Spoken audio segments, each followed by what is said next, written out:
just put up one today about the enormous die-off of sea otters. They are dying so fast, people can't believe it. Let me see if I can find a quote here. I was looking for this. Hundreds and hundreds of sea otters have been found dead in the Kachemak Bay area near Homer this year. That's, I assume, in Alaska. They are unable to figure it out. It is, as they say, an unsettling mystery, killing off some of Alaska's favorite furry animals. Well, they better get used to it. Here's another story. Unusually high numbers of sea otter deaths reported in Kachemak Bay, same location but a different source. More recently, animals have appeared otherwise healthy and seem to have died very quickly, said Dr. Kerry Getz. Dr. Getz went on to say, it's scary to know there's something out there in the wild that we may or may not be able to do anything about. Remember, these animals are dying very quickly. Okay? What do you think it is, folks? Is it that they swim out and encounter some radiation and die? No. It's called bioaccumulation. They're eating and eating and accumulating, and they get to a certain threshold, and they die. It's that simple. With us, as always, Yoichi Shimatsu from Hong Kong this time. You there, Yoichi? Yeah, I am. Sad story about these otters, cute little animals. Eat mainly shellfish. Shellfish, as you know, filter out algae from seawater. So they're loaded.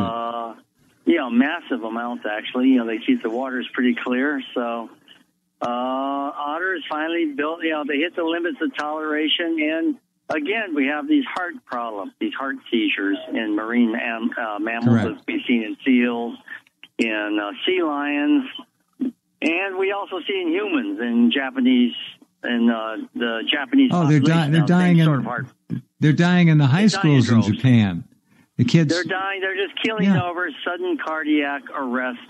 Very similar to what the otters are facing. The sudden limit of toleration hit, and then suddenly see whole clusters of living organisms, whether mammals, sea mammals, or humans, start killing over and dying, and very quickly. It was very hard to save them. So the Japanese school system is trying to rush out these defibrillators, basically the devices that get your heartbeat going, again. How are they going to save them? Even if they can use a defib on them, how are they going to save them, Yoichi, when they're... Well, it's hard because there's internal bleeding in the muscles of the heart, lungs, wherever you have very small capillaries. This is where you get the clotting. That goes on. Radiation causes the clotting. And this is all documented, by the way. There are NIH, National Institutes of Health in the United States, studies on the effects of radiation on the heart system because of many cancer patients, for example, if they get too much radiation in their therapy, too much is inserted, they will die also or suffer heart, seizures, sudden heart seizures. Yeah. So same problem. Right now, the rate among Japanese, this is a population half the size of the United States, of these cardiac arrests is 70,000 per year. Okay, 70,000 Japanese per year die of sudden heart seizures. All ages, not just elderly people. Mainly the elderly because you have a weaker heart there. They ingest a lot more food and so on. That would be radioactive, the more exotic forms of food, seafood, and so on. But children, they're not saying the full figure, but it's well over 1,000. So very unusual rate for primary school kids, high school kids, to be just keeling over and dying of a heart attack. Think back when you were a kid, how many children, nobody died of heart attack. How many kids, dropped dead on a basketball court or, in the middle or anywhere? Very, very few, if any. We're beginning to see it in high school football games over here. These kids are dying after getting hit. Nobody can figure it out. Exactly. Playing on basketball courts. This is a radiation problem in the States. States is very well advanced by itself without the Fukushima crisis, but with the added tipping point of Fukushima on the environment, in the air and the water, and just general exposure, that one is getting. Very serious problem expanding now. And again, the government, the health ministries and all can attribute it to heart attack, but they won't tell you what is the cause. What is the cause of the heart failure? They won't tell you that. And they know darn well. Yeah. They know darn well. They're not going to tell you. It's right there in the NIH. They have to know. These are PhDs. They're not stupid. They understand what's going on. Autopsies are often performed, and of course the results get stuffed in a drawer because anything nuclear is a strategic issue covered under national security laws. And that's why we're having such a devil of a time fighting against this devil of nuclear national security, which is actually killing far more people around the world than, let's say, nuclear bomb hailing down from North Korea, Iran, or wherever. Far more people are being killed by the homegrown nuclear energy, nuclear weapons development in the U.S. and Japan, and I will emphasize nuclear weapons development in Japan. Obviously, that's been going on, contributed to this whole Fukushima disaster. And that's why 70,000 Japanese are just popping off every year, and the numbers are rising. So obviously, we're not seeing this thing like peaking. It's growing. It's widening. Every year, there's been a new record in number of heart failure in Japan since 3/11. Before that, the trend was in decline. It's been in rise for the last 4 years, and we expect another boom this coming year. I agree. Now, all right, let's. Interesting. Go ahead. No, you go ahead. Well, what's interesting is that at the same time, Tokyo University's invented a bunch of full body scanners for children.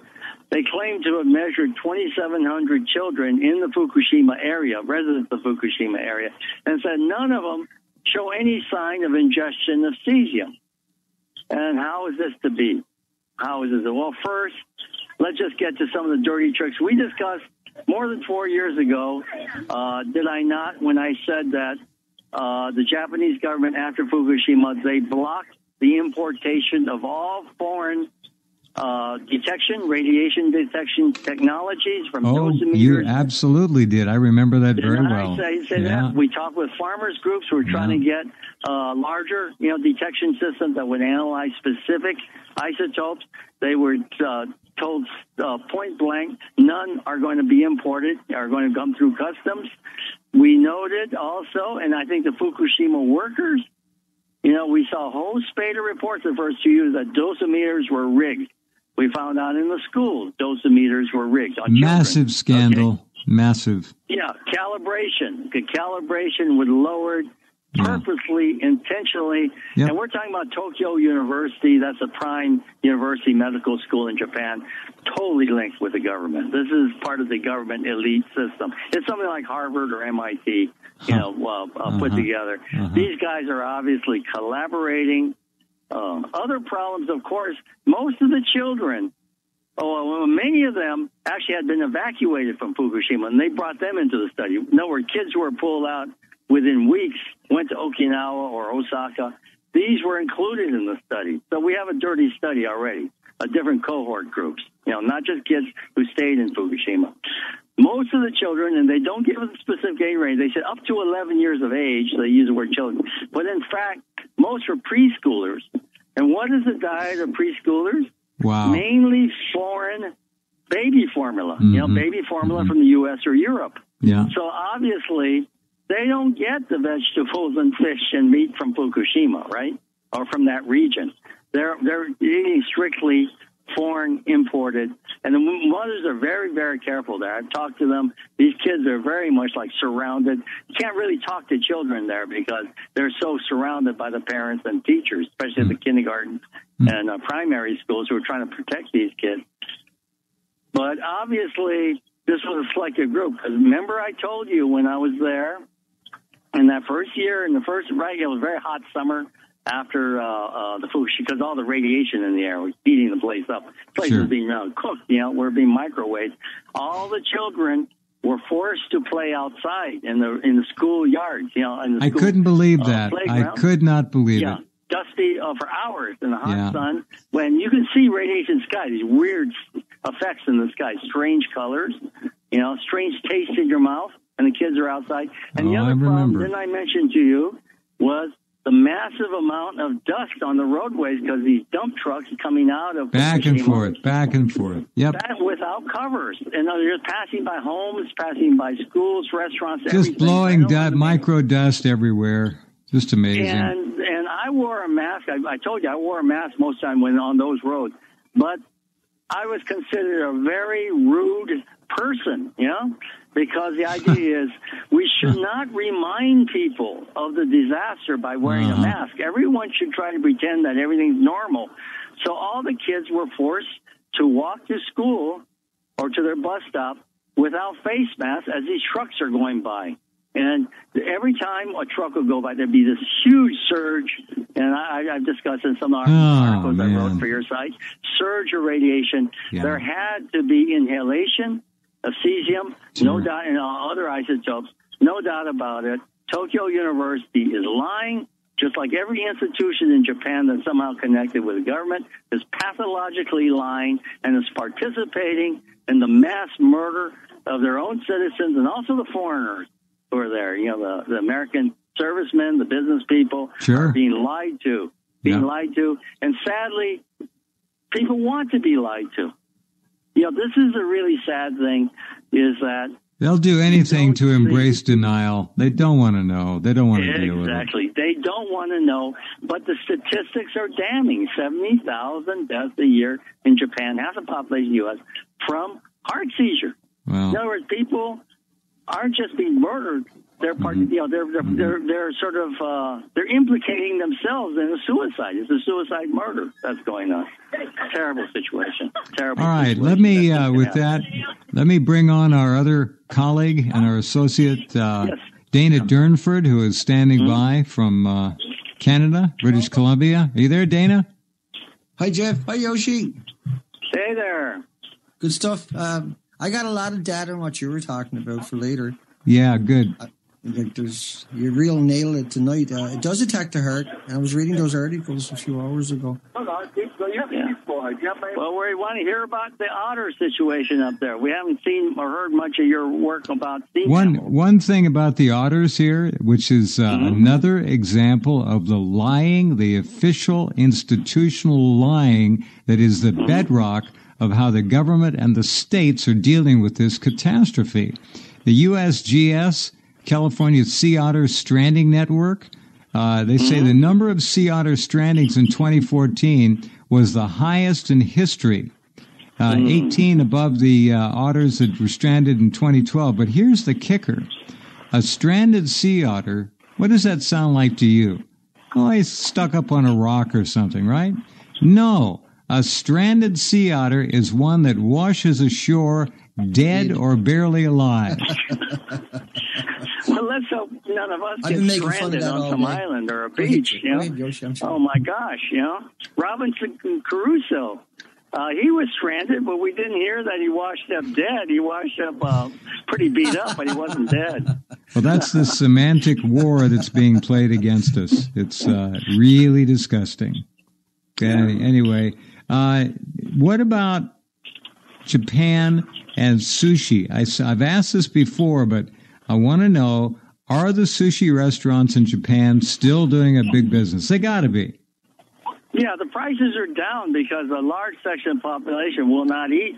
They've dropped eating fish now because they know all kinds of fish are being smuggled in. And a good friend of mine just came back from Japan, and he said, the situation is so bad now. The government has got such a strong hand that even if you're on the Japan sea coast, you can't tell what a local fish is. The government basically is pushing radioactive fish all over the country, abroad to the U.S., to Hong Kong. That's why Taiwan and South Korea are trying to stop all of this. But other countries are allowing it in. And beef, too. There's a big scandal now in Hong Kong about Yoshinoya. It's the beef bowl, the gyudon restaurant, very popular, cheap place. But I heard, when I was in Japan back in December, they're putting Fukushima beef and Tohoku beef, radioactive beef, into their food. They're denying it, and they're growing vegetables, onions, cabbages, and rice 60 miles, 100 kilometers from the Fukushima nuclear plant.